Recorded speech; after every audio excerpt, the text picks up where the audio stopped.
ओम नमो भगवते वासुदेवाय नमो नमः। जय श्री कृष्णा। आप सभी का सनातन धर्मसार चैनल पर बहुत बहुत स्वागत है। समस्त पापों का नाश करने वाली पाप मोचनी एकादशी इस वर्ष 5 अप्रैल को मनाई जाएगी।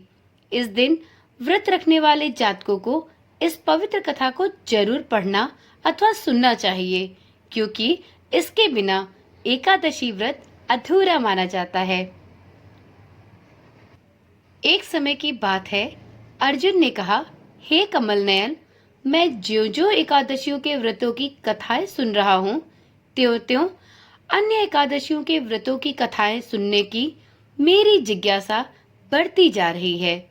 हे मधुसूदन, अब कृपा कर आप चैत्र माह के कृष्ण पक्ष की एकादशी के विषय में मुझे विस्तार पूर्वक बताइए। इस एकादशी का नाम क्या है?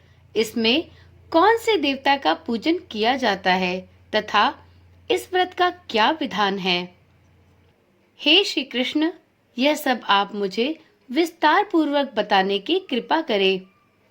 भगवान श्री कृष्ण ने कहा, हे अर्जुन, एक बार यही प्रश्न पृथ्वीपति मानधाता ने लोमश ऋषि से किया था। जो कुछ लोमश ऋषि ने राजा मानधाता को बताया था, आज वही मैं तुमसे कह रहा हूँ। राजा मानधाता ने धर्म के गुह्यतम रहस्यों के ज्ञाता महर्षि लोमश से पूछा, हे ऋषि श्रेष्ठ, मनुष्य के पापों का मोचन किस प्रकार संभव है? कृपा कर कोई ऐसा सरल उपाय बताएं जिससे सहज ही पापों से छुटकारा मिल जाए। तब महर्षि लोमश ने कहा, हे नृपति, चैत्र माह के कृष्ण पक्ष की एकादशी का नाम पाप मोचनी एकादशी है। इसके व्रत के प्रभाव से मनुष्यों के अनेक पाप नष्ट हो जाते हैं। मैं आपसे इस व्रत की कथा सुनाता हूँ, आप इसे ध्यान पूर्वक श्रवण करें। प्राचीन समय में चैत्ररथ नामक एक वन था। उसमें अप्सराएं किन्नरों के साथ विहार किया करती थी। वहां सदैव वसंत का मौसम रहता था, अर्थात उस जगह सदा नाना प्रकार के पुष्प खिले रहते थे। कभी गंधर्व कन्याएं विहार किया करती थी, कभी देवेंद्र अन्य देवताओं के साथ क्रीड़ा किया करते थे।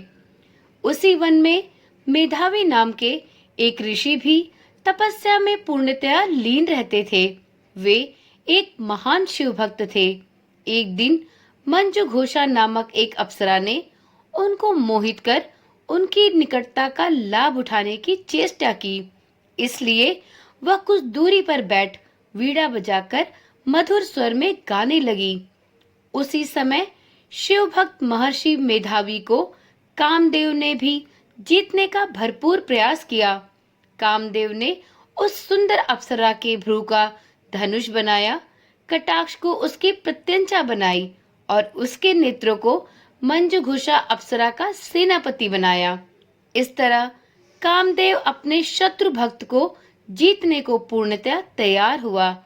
उस समय महर्षि मेधावी भी युवावस्था में थे और काफी हिष्ट-पुष्ट और सुंदर तथा बलवान थे।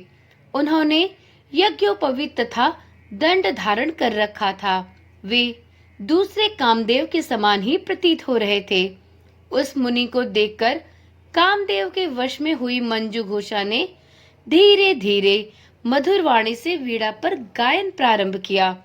तो महर्षि मेधावी भी मंजू घोषा के मधुर गानों पर तथा उसके सौंदर्य पर मोहित हो गए। वह अप्सरा मेधावी मुनि को कामदेव से पीड़ित जानकर उनसे आलिंगन करने लगी। महर्षि मेधावी उसके सौंदर्य पर मोहित होकर शिव रहस्य को भूल गए और काम के वशीभूत होकर उसके साथ रमण करने लगे। काम के वशीभूत होने के कारण मुनि को उस समय दिन रात का कुछ भी ज्ञान न रहा और काफी समय तक वे रमण करते रहे। तदुपरांत मंजू घोषा उस मुनि से बोली, हे ऋषिवर, अब मुझे बहुत समय हो गया है, अतः मुझे स्वर्ग जाने की आज्ञा दीजिए। अप्सरा की बात सुनकर ऋषि ने कहा, हे मोहिनी, संध्या को तो आई हो, प्रातः काल होते चली जाना।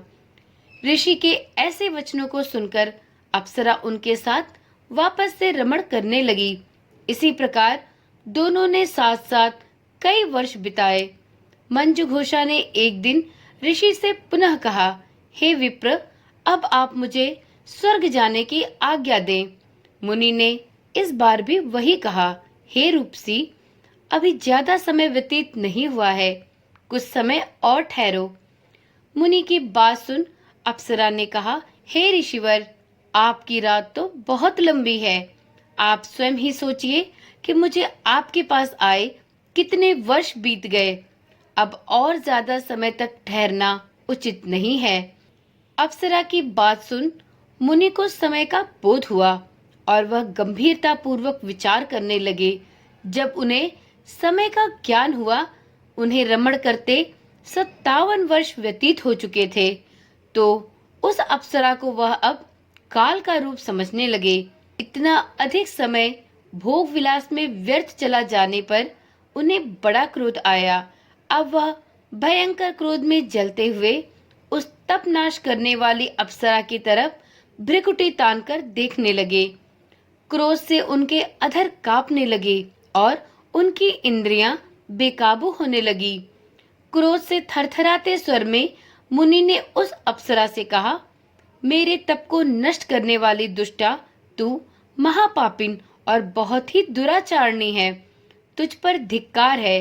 अब तू मेरे श्राप से पिशाचिनी बन जा। मुनि के क्रोधयुक्त श्राप से वह अप्सरा पिशाचिनी बन गई। अब तू मेरे श्राप से पिशाचिनी बन जा। मुनि के क्रोधयुक्त श्राप से वह अप्सरा अब पिशाचिनी में बदल गई। यह देख वह व्यथित होकर बोली, हे ऋषिवर, अब मुझ पर क्रोध त्याग कर आप प्रसन्न होइए और कृपा करके बताइए कि इस श्राप का निवारण किस प्रकार होगा। विद्वानों ने कहा है, साधुओं की संगत सदैव अच्छा फल देने वाली होती है और आपके साथ तो मैंने बहुत वर्ष व्यतीत किए हैं। अतः आप मुझ पर इस प्रकार क्रोधित ना हो और मुझ पर प्रसन्न होकर मुझे श्राप मुक्त करें।